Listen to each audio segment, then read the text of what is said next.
Gracias a todas y a todos por venir. Me alegra ver la librería llena. Ya sabéis que eso me emociona.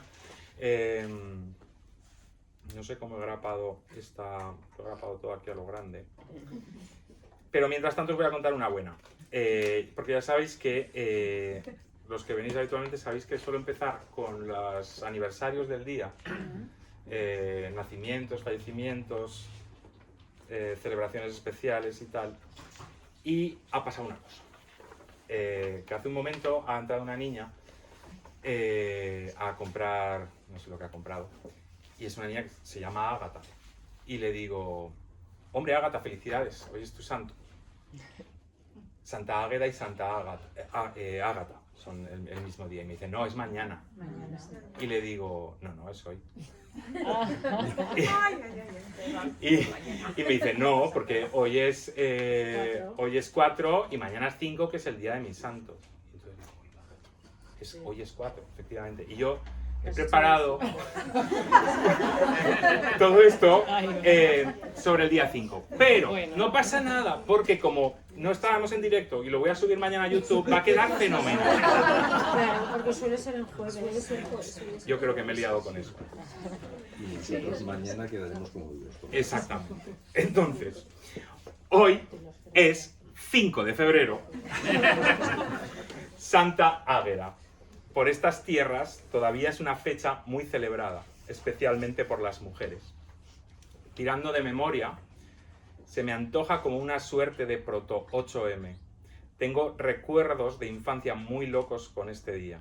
Las mujeres de mi pueblo se juntaban para divertirse y tenían manga ancha para hacer lo que les diera la real gana. Se emborrachaban y perseguían a los hombres que encontraban por las calles para avergonzarlos o incluso desnudarlos. Con el paso del tiempo, yo he reflexionado sobre esto, en por qué se comportaban así. Y la conclusión a la que llego es sencilla. El resto del año sucede lo mismo, pero al revés, y sin las risas de esas mujeres. A Santa Águeda, tras rechazar a un hombre, le cortaron los pechos y la enviaron a un lupanar. En el día de hoy es habitual, de mañana, es habitual comer teticas de Santa Águeda, un dulce de merengue con forma de pecho de mujer. Bien, esta reflexión la dejo ahí botando. Santa Águeda falleció un 5 de febrero, el mismo día que Violeta Parra o el maestro sufi Inayat Khan. Los dos se suicidaron y a ambos los recordamos a través de sus palabras. También murieron un día como hoy la poeta Marianne Moore o la escritora y psicoanalista Lou Andreas Salomé. En cambio, hace exactamente 400 años del nacimiento de Madame de Sévigné, una de las maestras del arte epistolar, y también se cumplen 54 años de la primera emisión de Sábados Felices, el programa de humor más longevo de la historia de la televisión y que a día de hoy sigue en antena en su país de origen, Colombia, el mismo que el de nuestra invitada Elena Mesa, que viene para presentarnos su primera novela, Sé morir, publicada hace apenas unos meses en la maravillosa editorial Tránsito. Elena, gracias, bienvenida. Creo que es tu primera vez por estas tierras. ¿Qué impresiones te hemos dado los mañicos? Gracias, Eugenio, por invitarme. Sí, es mi primera vez. Además, acabamos de llegar, o sea, hace una hora. Solo fui al hotel a dejar la maleta y ya está. Pero estoy muy contenta. Pues mientras venía para acá de Zaragoza en el carro, pensaba como en las cosas tan bonitas que hacen los libros, porque jamás me hubiera imaginado como que algún día me ibas a escribir y me ibas a invitar a estar acá. Es como qué bonito que, sí, como el espíritu de los libros, porque uno crea algo, lo suelta al mundo y no sabes nunca qué va a pasar con eso, y para mí todo esto es como un regalo, entonces gracias por invitarme. Sin duda. Y me encanta que sea 5 de febrero y que coincida ¿Qué tal es eso de Sábados Felices? Es el programa mítico nuestro de... Es como de humor, ¿no? De humor. Está bien. Sí, se transmitía todos los sábados a las 8 de la noche, en Colombia a las 7 de la tarde para ustedes, siempre es de noche, para nosotros todos los días del año. Entonces se transmitía a las 8 de la noche y es el programa que veíamos todos. Y Sí. vemos, yo creo que todavía existe, obviamente. Sí, es el récord Guinness del programa más longevo verdaderamente de la historia de la televisión en todo el mundo. Te decía de los mañicos, aquí en Aragón se nos llama, más a los de Zaragoza, pero en general también se puede extender a todos los aragoneses, lo de mañicos. Y me hace gracia, no sé, creo que Colombia y Aragón estamos hermanados por ese diminutivo también. Porque vosotros también decís el ico, ¿no? También utilizáis el ico y el ica. Y usamos muchos diminutivos para todo. Pero es curioso que el ico sí lo utilizáis, Sí, ¿no? sí, Creo sí, que en el sí, libro sí, hay algún sí. ejemplo, Sí. huertico, huertica. Sí.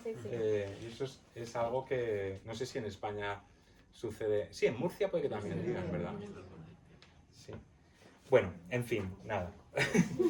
Voy a leer una breve nota biográfica de Elena para que la podamos conocer un poco mejor. Elena Mesa nació en Medellín y ahora es migrante en España. Es escritora, colajista y psicóloga. Ejerció como psicoterapeuta durante 10 años y después cursó el máster en creación literaria de la Pompeu Fabra en Barcelona. Ha sido finalista del premio de relato UNAM España y ha publicado cuentos en las revistas Mercurio y Punto de Partida. Pertenece a la generación de autoras latinoamericanas que están renovando la narrativa desde la intimidad, la memoria familiar y la exploración formal. Su obra se mueve entre la crónica poética, la autoficción y el relato espiritual, y sus temas recurrentes, la infancia, la pérdida, el territorio, la fe, la escritura como supervivencia, están atravesados por un lenguaje cuidado, delicado y preciso. Elena escribe porque es su manera de estar sola. Yo te quiero preguntar, en primer lugar, por qué tal está siendo el acompañamiento de tu libro, o a tu libro, escrito en soledad, pero que ahora está llegando a tantos lectores y lectoras. ¿Cómo te sientes tú con eso? Ahora estabas haciendo un poco de referencia, ¿no?, a este hecho de que hayas sido escrito en soledad, como dices, escribes porque es tu manera de estar sola, ¿no? Y que ahora eso que has escrito en soledad sea compartido con tanta gente. Bueno, en realidad es un mantrita personal que se lo robé a Pessoa, que decía que escribía porque era su manera de estar solo. Entonces yo lo tomé prestado porque hasta que no encuentre uno más original no voy a decir eso. No sé, es que yo pienso que cuando uno crea algo, sea lo que sea, en este caso pues literatura, como que siempre pienso que lo que creas tiene un espíritu propio.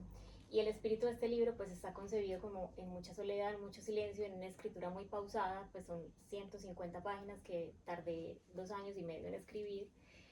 Y siento que está pasando algo parecido como al espíritu del libro, porque el libro se publica en septiembre, yo hago presentaciones en Barcelona, en Madrid, hay como toda la promoción que hace la editorial ese primer mes. Y nada, pues al siguiente mes hay otro libro nuevo y etcétera, entonces cada libro tiene como un mes de protagonismo.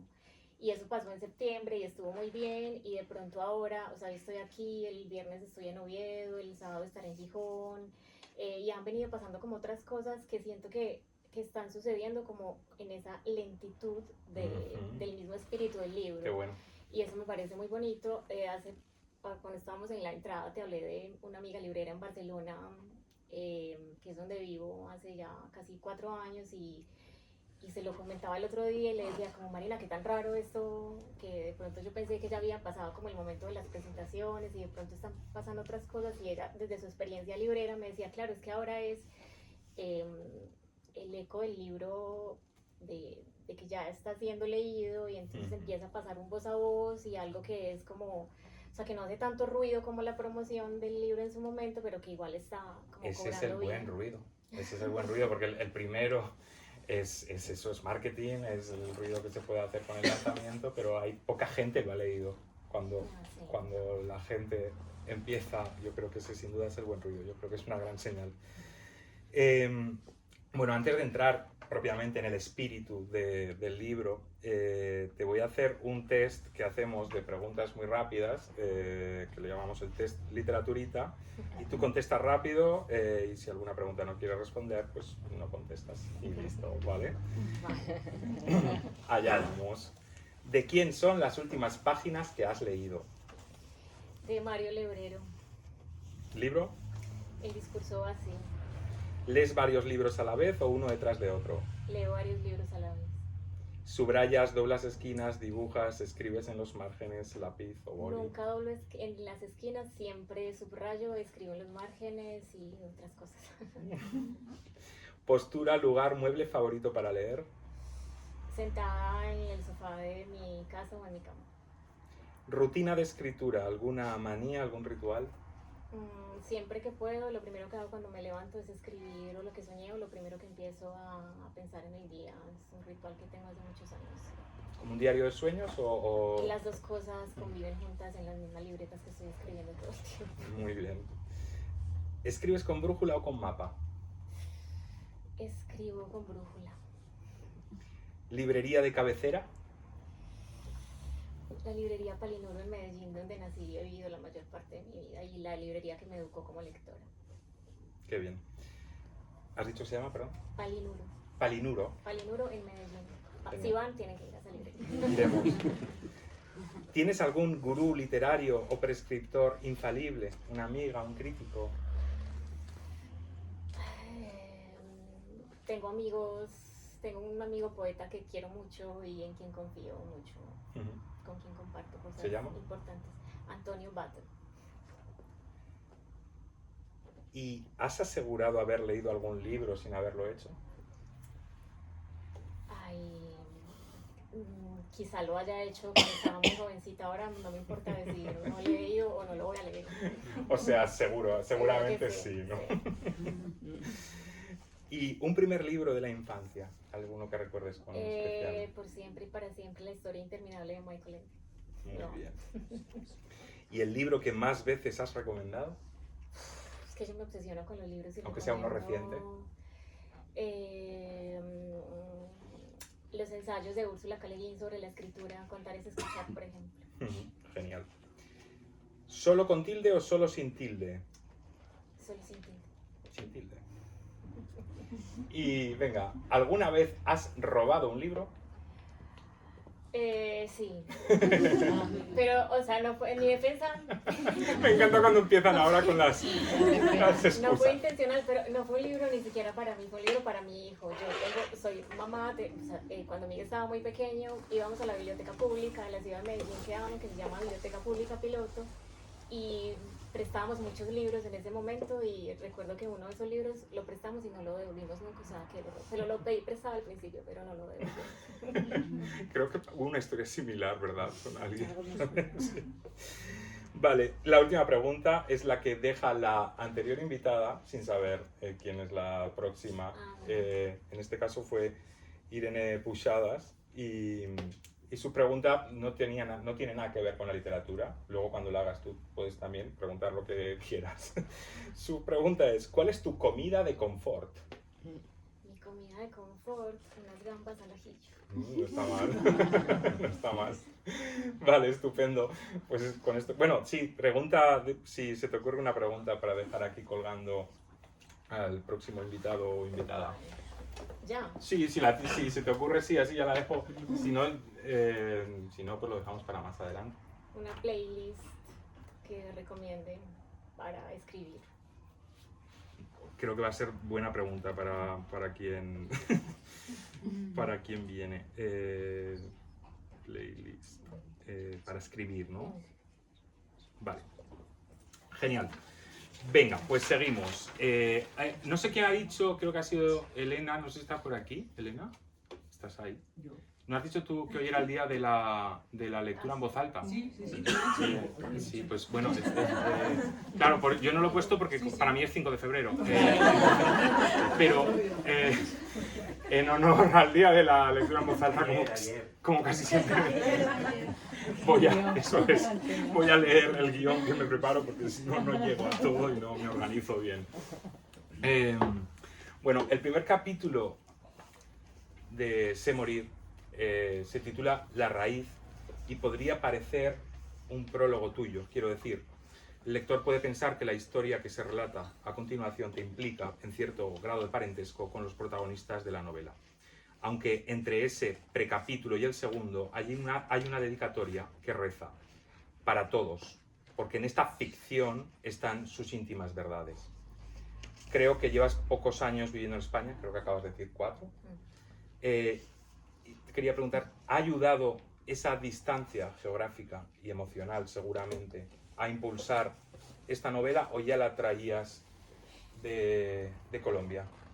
Yo la empecé a escribir en Medellín,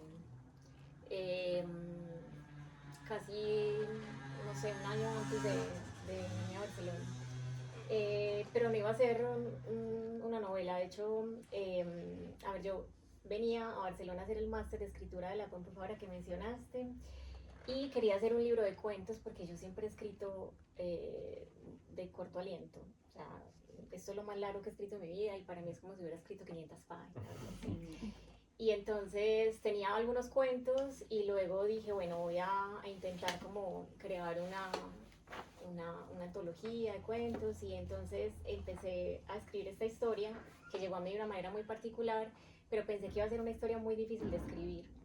Y empecé a escribirla en Medellín a las 5 de la mañana más o menos en Medellín. Bueno, en Colombia la vida empieza muy temprano porque a las 6 de la mañana ya hay luz y se termina casi, como les dije, ahora 7 de la tarde. Entonces los niños entran al colegio a las 6 de la mañana.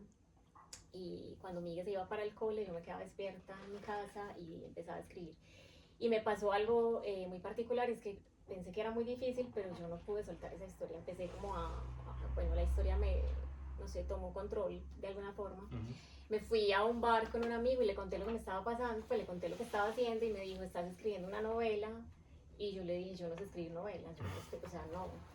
Y luego me voy para mi casa y me quedó como esa frase suya, estás escribiendo otra cosa. Bueno, al final me vine para Barcelona y dije, no voy a hacer ningún libro de cuentos, nada, yo necesito trabajar en esta historia porque no puedo hacer otra cosa. Y me dejé llevar como por el espíritu de la historia y así empezó Sembré. Me gusta que no sepamos cómo se llaman los personajes de Se Morir. Cito de la novela. Nombrar vincula, ata, hace más difíciles las despedidas. O otra cita. Después de todo, el nombre era lo de menos si dentro de esas historias estábamos todos. Me conmueve ese todos que el protagonista utiliza para incluir a toda la gente del barrio donde creció, pero que impreso en la página de un libro rompe las fronteras y amplía ese todos a cualquier lector o lectora, independientemente de su ubicación o contexto social, ¿no? Es algo que tuviste claro desde el principio, el no darle un nombre a ningún personaje. No, al principio los personajes tenían nombres y el libro estaba estructurado muy distinto, estaba escrito a 3 voces, yo trabajé la voz de la madre, la voz del hermano y la voz de la hermana y así lo empecé a escribir.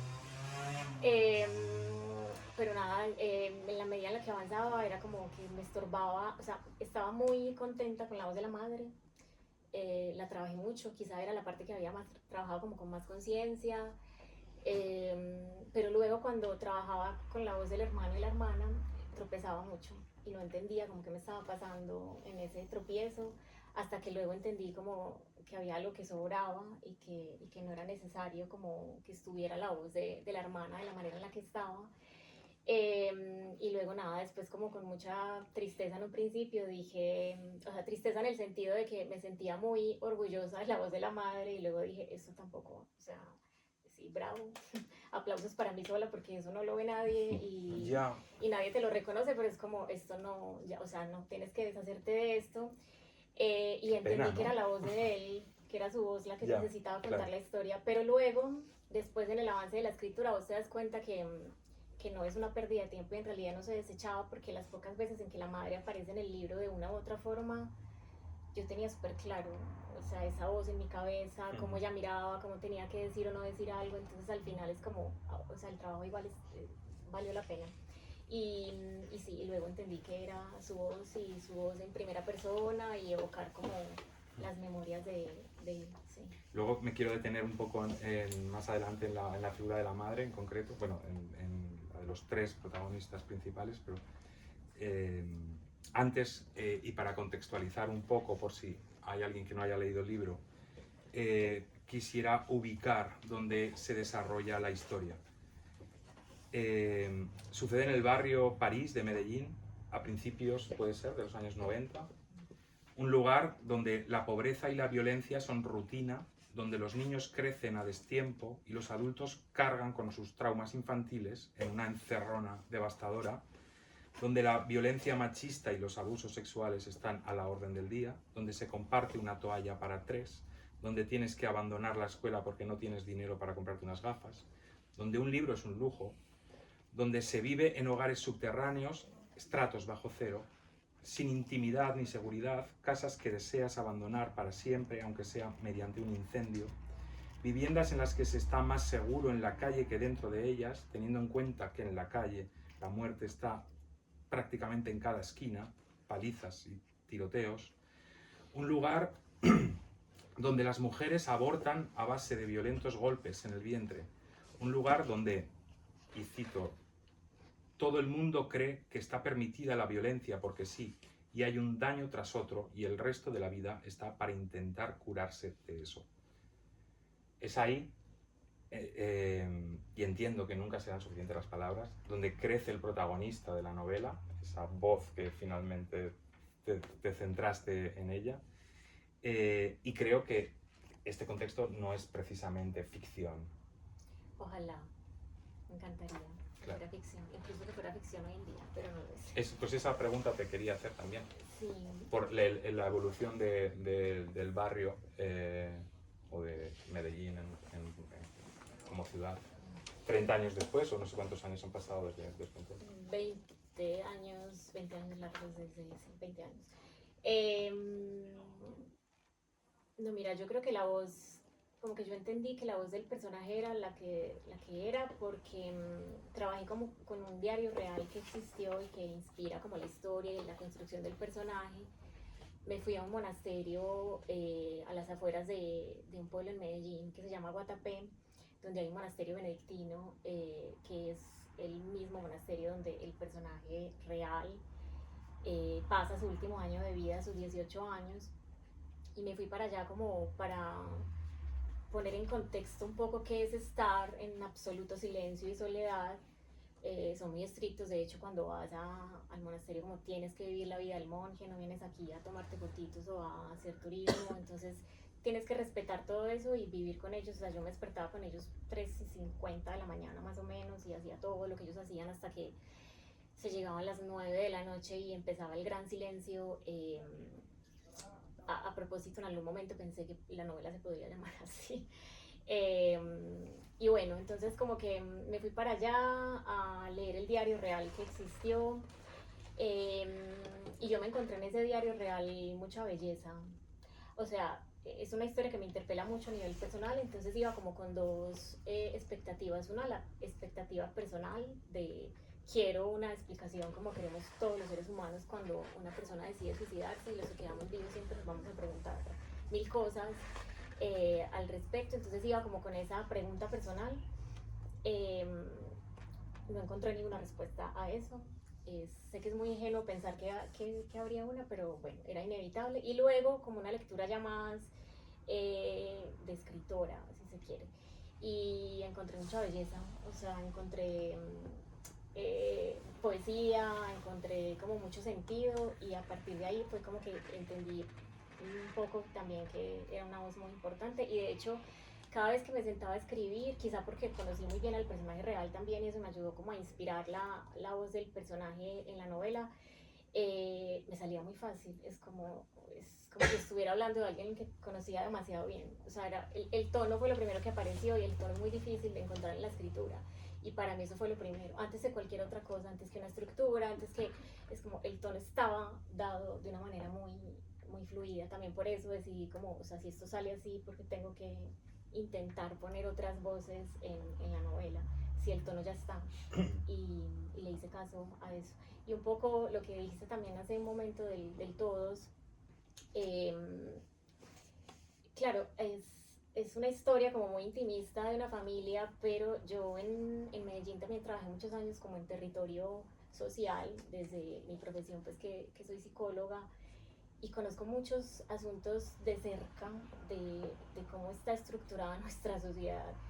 Y no es la misma Medellín de los 90, cuando fue la ciudad más violenta del mundo. pero los registros de la violencia son muy estructurales y es muy difícil de modificar y es muy triste como encontrar que hoy en día, por ejemplo, no me tengo que ir muy lejos, puedo preguntarle a mi mamá por 2 o 3 primos que tengo o cualquier cosa, y es como, o sea, no hemos cambiado, o sea, hay cosas que siguen ahí, pero no es una cosa solo de Medellín, pues es una cosa del mundo. Yo Claro. sé que los registros como inconscientes de la violencia están ahí siempre alrededor. Creo que hay cosas que se mueven, pero en su estructura es muy similar todavía. Y más en un contexto así, porque es que la novela está narrada en una comuna de Medellín que ha sido atravesada por la violencia de una manera muy compleja, y donde hay mucha pobreza y donde hay mucha desigualdad, entonces es todavía mucho más complejo porque es una cosa muy estructural. Me llamó la atención, no acabo de entender, lo tengo por aquí. El protagonista dice, hablando de la violencia en el barrio, dice, los diciembres o los días de la madre, que eran las fiestas donde siempre hubo más muertos y a las que yo les tenía tanto miedo. ¿Por qué en esas fechas? No sé, pero son datos. Fíjate Ya. que hasta hace muy poco el Día de la Madre era el día de más muertes en Colombia. Es increíble, ¿no? Es No, increíble. Increíble Y no, bueno, sí, no sé. jodidamente tétrico. Sí. Vale. Bueno, yo estaba pensando también que ahora que está muy en boga el estoicismo, y a mí me gustaría invitar a la gente que quiera leer las meditaciones de Marco Aurelio. Está muy bien que las pueden leer, pero invitaría también a que lean libros como el de Elena Mesa, porque a veces yo creo que se nos olvida un pequeño detalle, y es que Marco Aurelio fue un emperador romano que tenía seguramente unos cuantos esclavos a su servicio y que tuvo los santos huevos de dar como lecciones, enseñarnos a superar los problemas de nuestras vidas. Y lo que me parece ya delirante es que a día de hoy, casi 2000 años después, le sigamos comprando esa... En fin, creo que estoy hablando de algo que está muy latente en tu libro, que es la conciencia de clase. Y bueno, y cómo muchas veces se pierde enseguida con el ascenso, ¿verdad? No sé si tú crees que esa conciencia de clase que yo detecto está presente. Sí, sí lo está, y es muy intencional porque es un tema que me interpela mucho. Claro. Me enoja, hablo de eso todo el tiempo. Ya. Con mis amigos, con mis amigos de allá sobre todo. Porque claro, es que somos un país muy desigual, no pobre. De hecho, o sea, Colombia es un país con una biodiversidad increíble, pero hay mucha desigualdad. Y lastimosamente hay muy poca conciencia de clase, muy poca pregunta sobre eso, ¿no? Porque, o sea, independiente de dónde crezcas, ¿cierto? Si creces desde el privilegio, la ciudad se te termina en cierto territorio, tú no cruzas a otros espacios jamás, no sabes que existe. Y tú sabes entonces cómo se vive allá, qué pasa allá. Y luego, si creces en el contexto más complejo y de pronto logras salir de ahí de alguna forma y bajo todo este concepto pues de la superación, etcétera, a veces también se te olvida de dónde vienes y qué has tenido que atravesar para estar ahí, y sobre todo que la mayoría no van a salir de ahí, pero no es un asunto de motivación o de capacidad individual, es un asunto social. La sociedad no lo permite, no basta a veces, por mucho que te esfuerces, no es suficiente. Y eso me parece muy complejo porque es como, wow, ahí tenemos un temón, y una de las razones por las que este tipo de cosas se repiten, pero también hay algo genio en la novela, y es que, por si no la han leído, como que no solo hay muerte, violencia. No, ahora vamos. Habrá mucha gente que ya la ha leído, la mayoría yo creo que la han leído y ya saben que no, que hay luz. Esta agua es para ti, por si no te lo he dicho, que no sé con qué fue la última vez que no bebió porque no sabía que era suya, es para ti. Bueno, pues en ese barrio que hemos descrito y en ese contexto crecen dos hermanos, él y ella, dos hermanos hechos de un silencio de montaña, dos personas discretas que apenas dicen lo que piensan, que aprenden a reír disimulando por miedo a que alguien les quite ese derecho. Dos hermanos y su madre, quizás el personaje más doloroso, también el más destruido y destructor.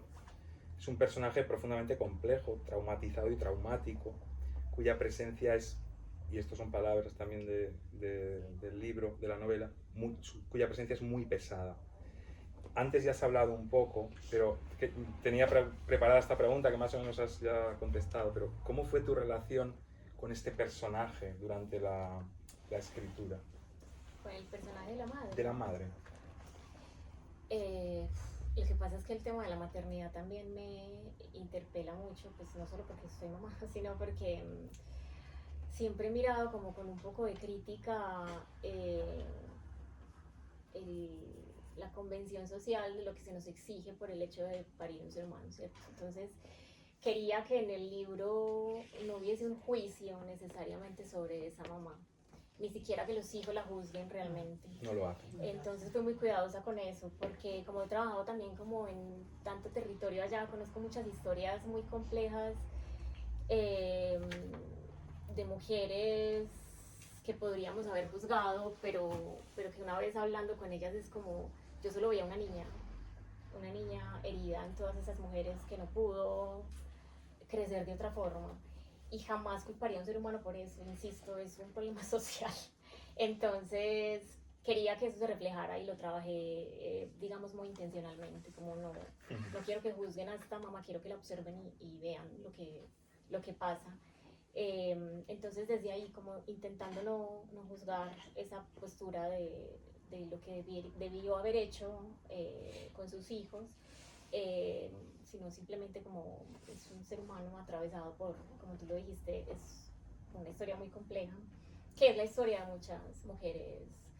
Yo hablo de Colombia pues porque no me siento autorizada para hablar de ningún otro lugar, es más, solo hablo de Medellín, ni siquiera podría hablar de otras ciudades de Colombia porque no he vivido en ellas y Colombia es muy diferente en muchas cosas. Pero de Medellín sí me siento autorizada para hablar y sé que es la historia de muchas mujeres.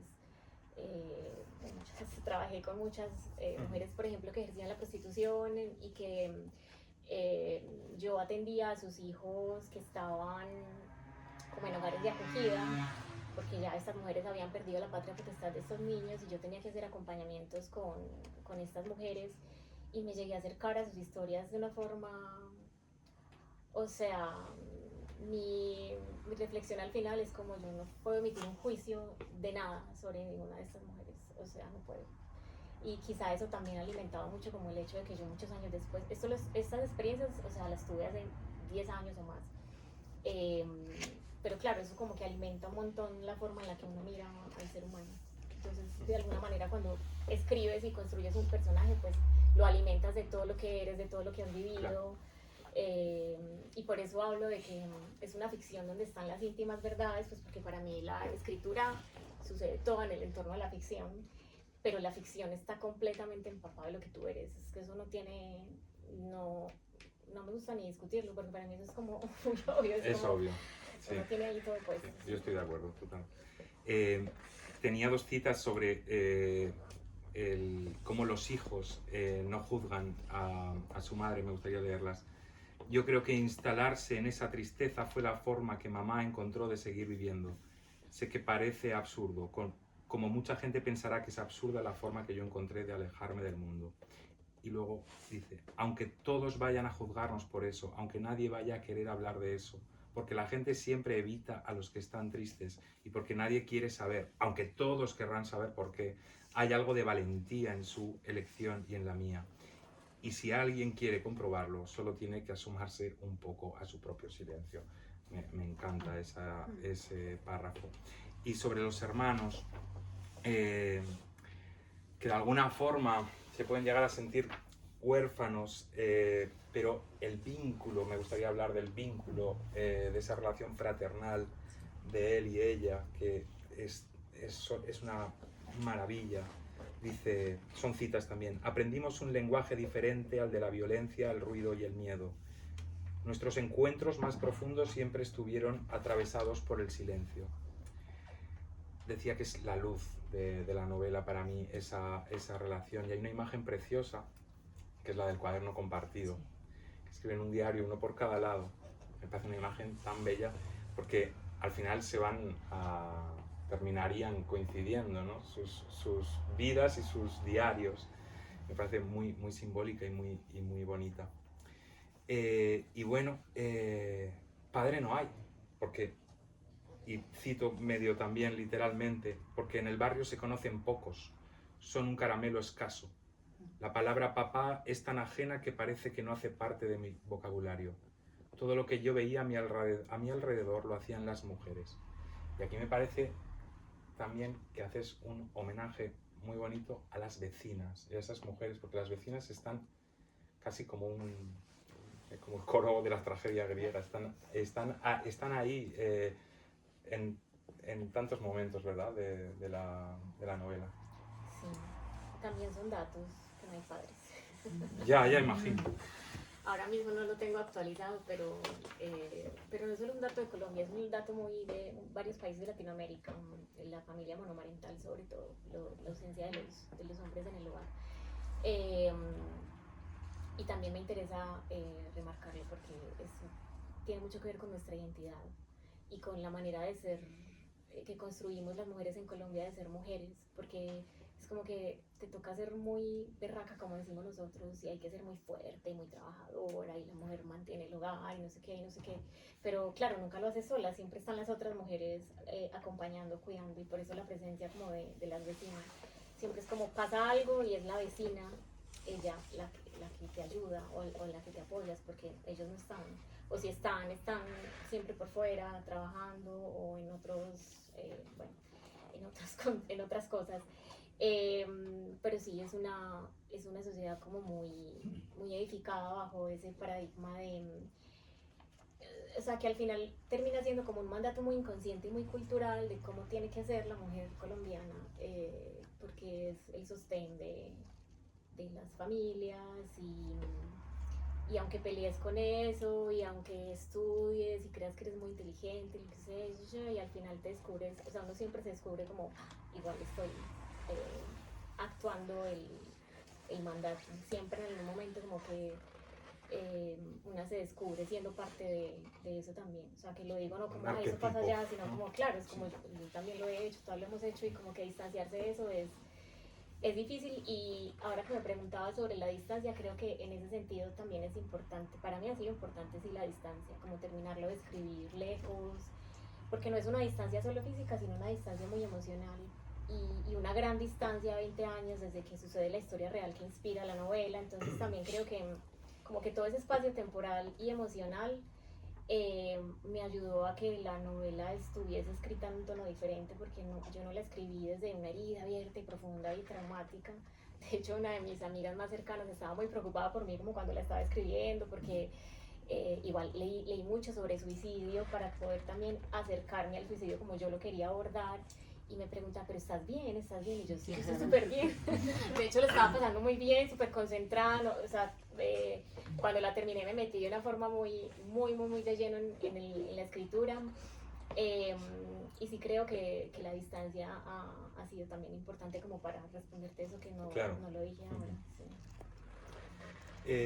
Bueno, no sé si lo hemos dicho, pero la novela, podríamos decir que es el diario que escribe él, el hermano, para su hermana, con un amor inmenso y sobrecogedor y con la intención de explicarle los motivos por los que se va a suicidar.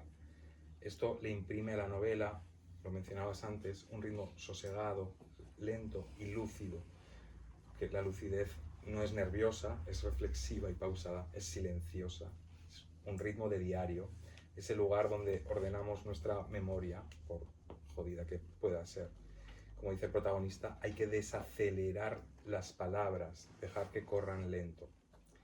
Esto lo escribe, este diario lo escribe en un monasterio al que se va en torno a los 18 años, más que por haber sentido la llamada, por seguir buscando el sentido a su existencia. Necesita respuestas y silencio.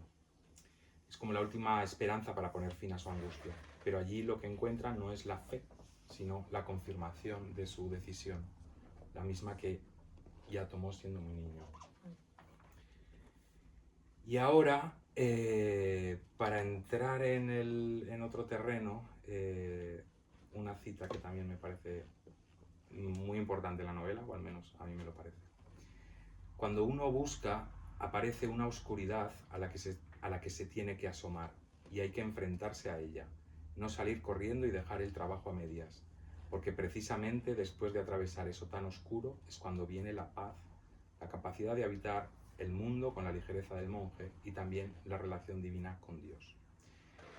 A mí en esta frase y en su tema, que es un tema que yo creo que aparece y retorna en la novela varias veces, me parece que se dan la mano, a ver qué te parece a ti, se dan la mano casi como si estuvieran escribiendo ese cuaderno también de los hermanos, por un lado San Juan de la Cruz y por el otro Carl Gustav Jung. Entonces sería, yo me he inventado San Jung de la Cruz. Un místico y un médico que tenía casi más de místico que de hombre de ciencia. Pero no sé si los tenías presentes, estas referencias, porque los dos hablan de este paso por la oscuridad. Pues lo que pasa es que yo he estudiado mucho a Jung. Ah, bueno, claro, eres psicóloga. Es la psicología que más me ha interesado realmente. Y entonces lo leí, lo he estudiado un montón, voy a terapia junguiana hace muchos años. Pues, o sea, estoy muy metida como en el universo de Jung. ¿Y estás de acuerdo conmigo en que es más un místico que...? Absolutamente, vale. Sí. Y además un poeta, para mí, por su forma de escribir y de narrar. De hecho, eso fue lo que me sedujo en un primer momento. O sea, como que cuando uno estudia psicología, ves, hay un momento de la carrera en que tienes que elegir unas corrientes teóricas. A mí siempre me gustó el psicoanálisis. Y todos los que estudiamos a Jung hemos hecho siempre como el mismo camino, que primero vamos a Freud y peleamos con Freud, después nos vamos hablando de Jung, que es casi la misma cosa que le pasó a él. Y claro, en Freud, que lo encuentro más un hombre de ciencia, sin duda, cuando empecé a estudiar a Jung fue como, ¿qué? Este señor me está hablando de psicología con esas palabras tan hermosas y poniéndolas en un lugar, o sea, en el estado en el que yo me siento cuando leo poesía. Y entonces creo que es un místico y un gran poeta.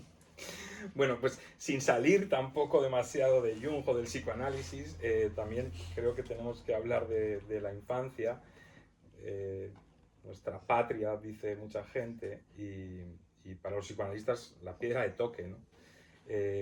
4 citas. Supe que la infancia era un lugar del que no iba a irme nunca. Los juegos que inventamos de niños son presagios de nuestra vida adulta. Es difícil que la infancia no deje un rastro imborrable. Yo no pude hacer como si no hubiera pasado nada. Tal vez por eso lo escribo muchas veces en mi diario, porque necesito la certeza de que esto sí pasó.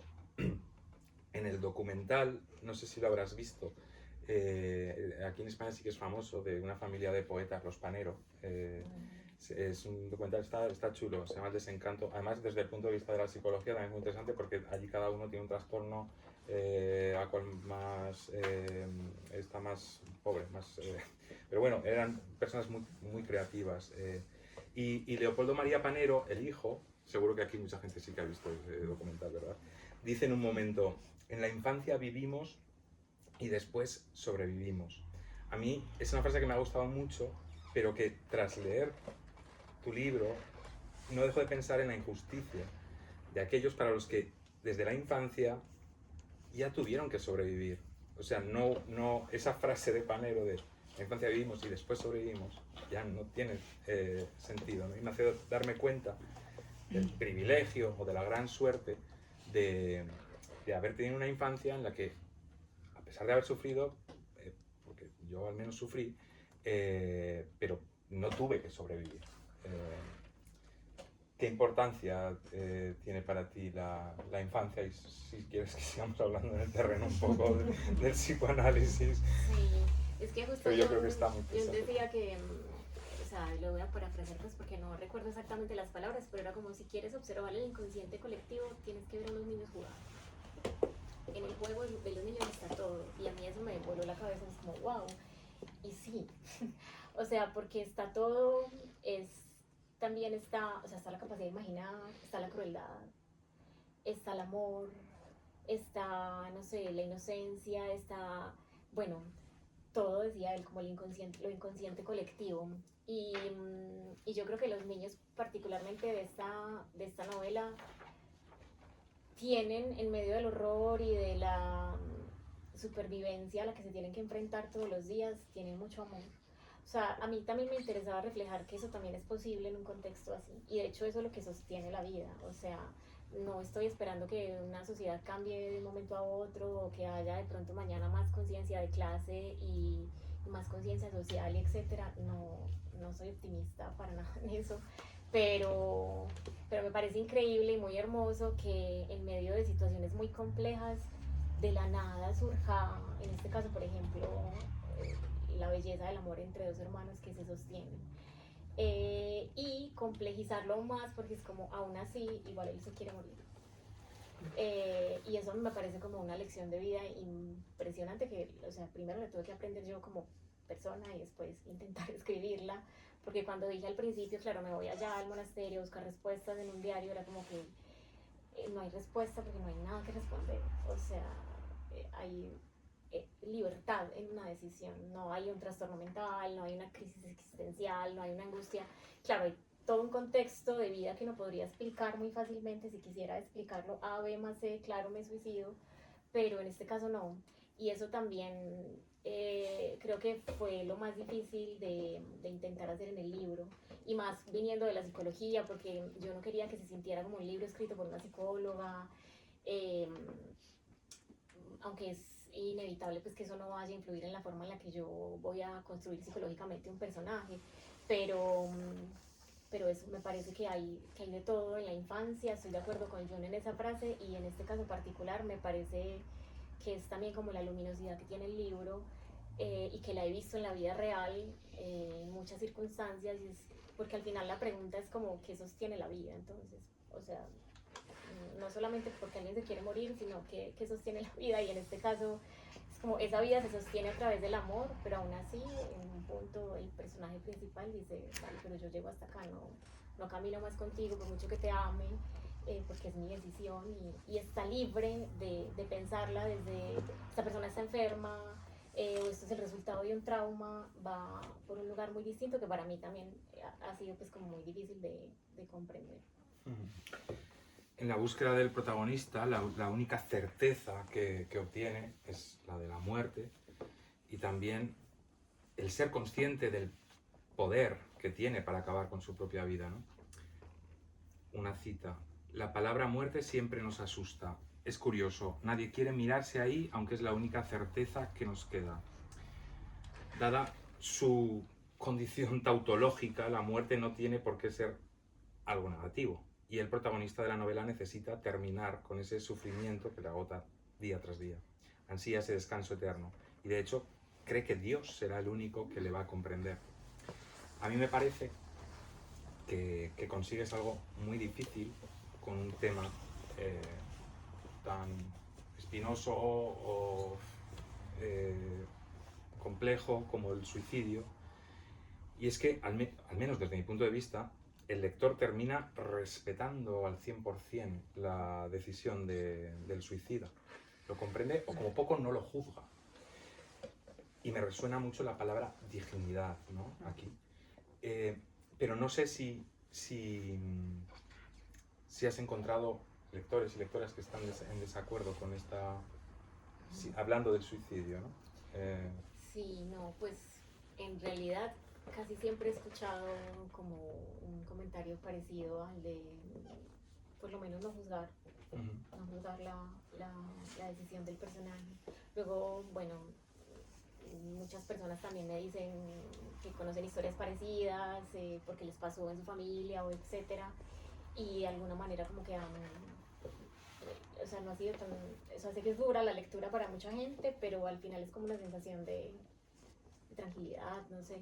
Yo igual, a ver, a mí me gustan los libros que también empiezan cuando uno los termina, o sea, como que, o sea, no toda la literatura es para eso, hay libros que son para entretenernos y está muy bien y pasar un buen rato y acompañarnos en un momento, pero a mí los libros que realmente me interesan y los que siempre tengo ahí como, este libro es el libro que yo cierro y me deja, me vuela la cabeza. Lo he leído hoy mismo.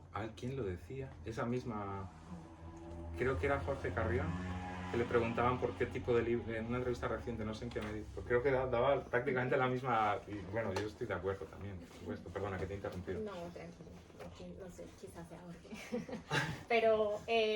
pero eso, como que terminar un libro y decir, wow, me pasó con Fallar otra vez de Alan Pauls, que es un librito hermoso que está en gris tormenta, pequeñito y breve, donde habla de la escritura y la edición y la corrección, y yo terminé ese libro y todavía, o sea, lo terminé hace no sé cuántos meses y yo todavía sigo en ese libro. O sea, no salgo de ahí, cada tanto vuelvo por cosas que leí, que dije, wow, esto me...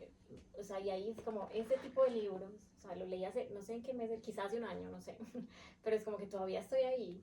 Entonces esa noción como de terminar algo y que me quede algo a mí para seguir conversando con esa historia después, me parece que ahí es donde, no sé, es como que es mi ambición de, como que bueno, intentar hacer algo así, entregar algo que, o sea, hoy en día digo eso, pues también escribo otras cosas más suaves y relajadas y que no tienen aspiración de nada, pero sí un poco creo que cuando uno se mete tanto en una historia, porque yo, no sé, esto me dejó como muy, yo terminé de escribir este libro y dije, yo no, ni siquiera lo quiero volver a leer nunca.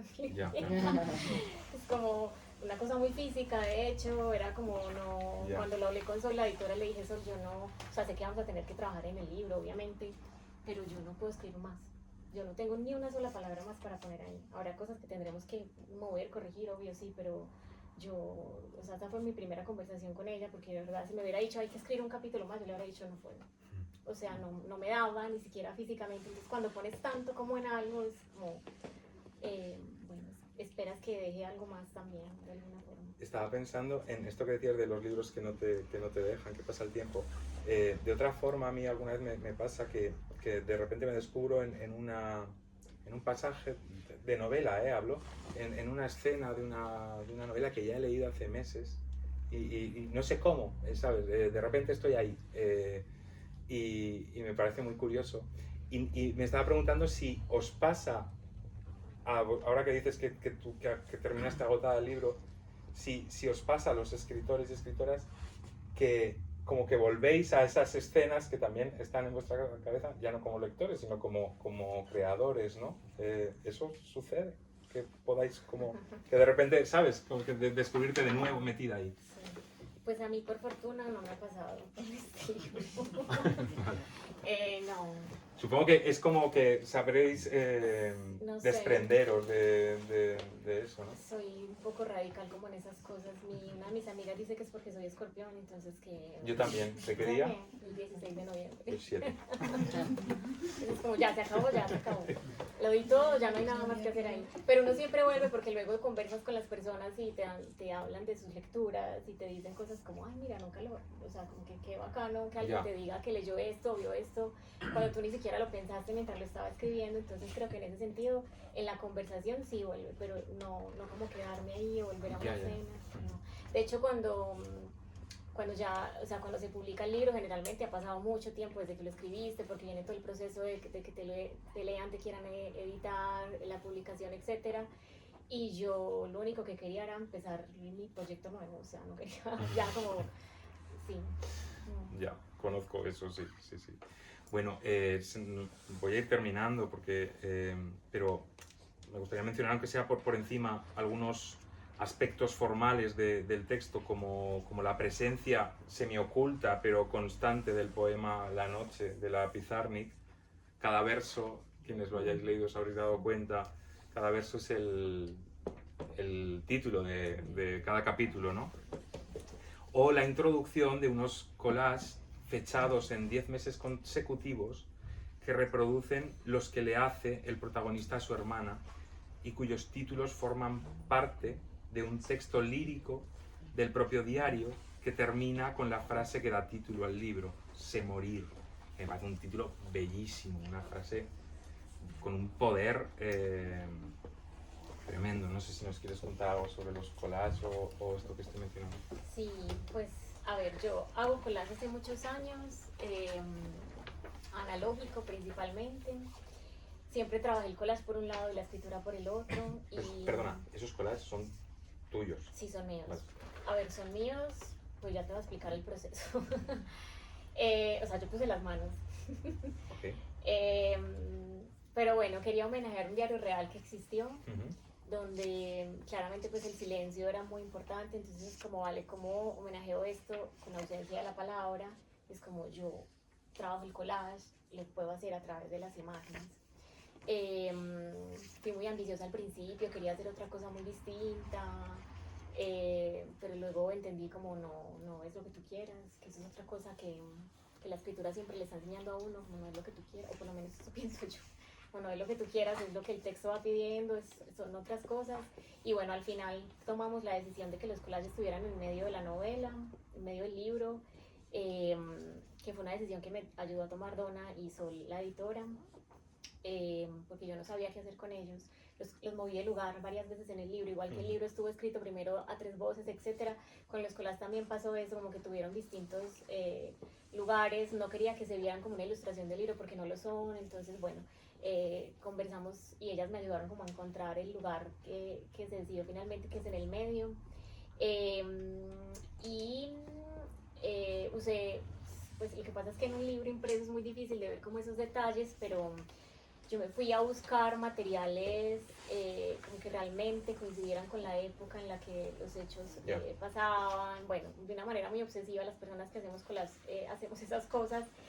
Y jugué a que los hacía él para su hermana. Entonces en principio era como no se pueden parecer a mis collages, porque los crea un personaje, y también fue una manera muy distinta de crear, porque yo siempre he hecho collages de manera muy intuitiva, casi como un juego, y esto fue de una manera mucho más controlada. Es como saqué muchos que decían esto es mío, esto no es del personaje, esto es mío, que pasa igual con la escritura. Cuando uno está escribiendo y se edita, sabe como hay cosas que son mías y eso no es necesario, necesito es que el personaje hable, no yo, no la escritora, no el ego, es el personaje. Entonces fue un proceso como raro, diferente. Al final ya dejé de pelear como se van a parecer a los míos igual de alguna forma, o sea, son mis manos ahí puestas, no tengo que pelear con eso. Y efectivamente cada palabra, cada frase de cada uno de los collages está en un texto dentro de la novela, que hace parte de, quizás lo único, del diario real. Y era como manera de homenajear también, como pedir sus palabras prestadas y ponerlas allí. Y lo mismo el título, o sea, me encantaría decir que soy muy original y que yo me lo inventé, pero no es así.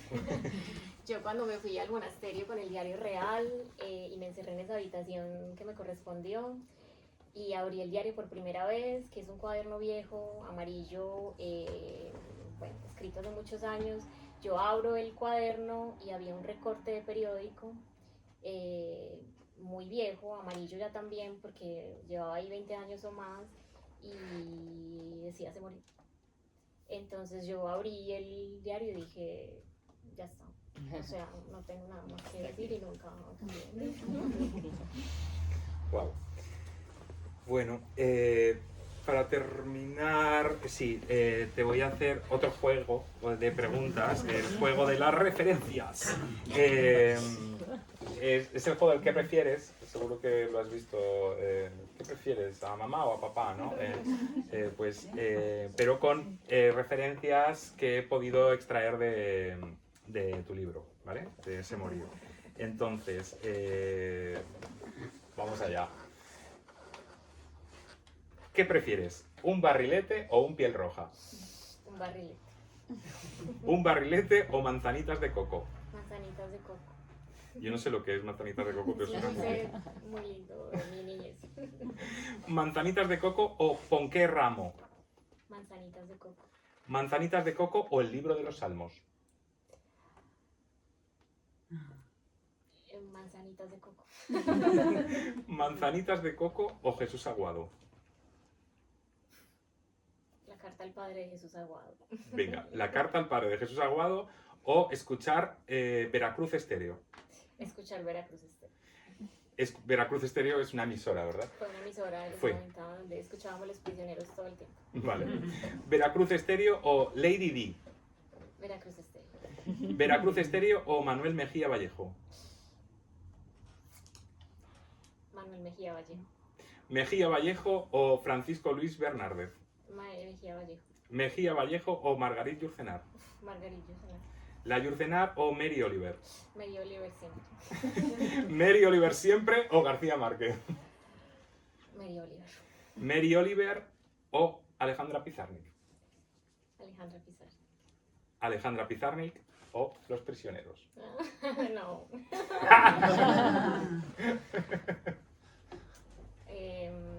Los dos, no puedo decir. Vale, te lo dejamos así. Vale, gracias. Bueno, he dado por hecho que Lady Di estaba ahí como muy, Sí. muy velada, pero estaba, ¿verdad? En fin, me despido para que te puedan hacer preguntas y que firmes ejemplares con una última cita, va.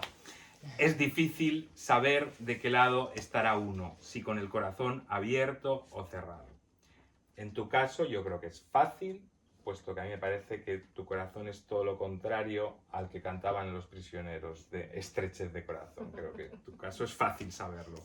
Gracias por un libro conmovedor, bello, lúcido, un libro que le devuelve la dignidad a tantas personas que a menudo, a tenor de sus actos, son injustamente juzgadas, como puede ser el protagonista de esta historia o su propia madre. Gracias, Elena. Gracias a ti. Ha sido un placer. Gracias a mí.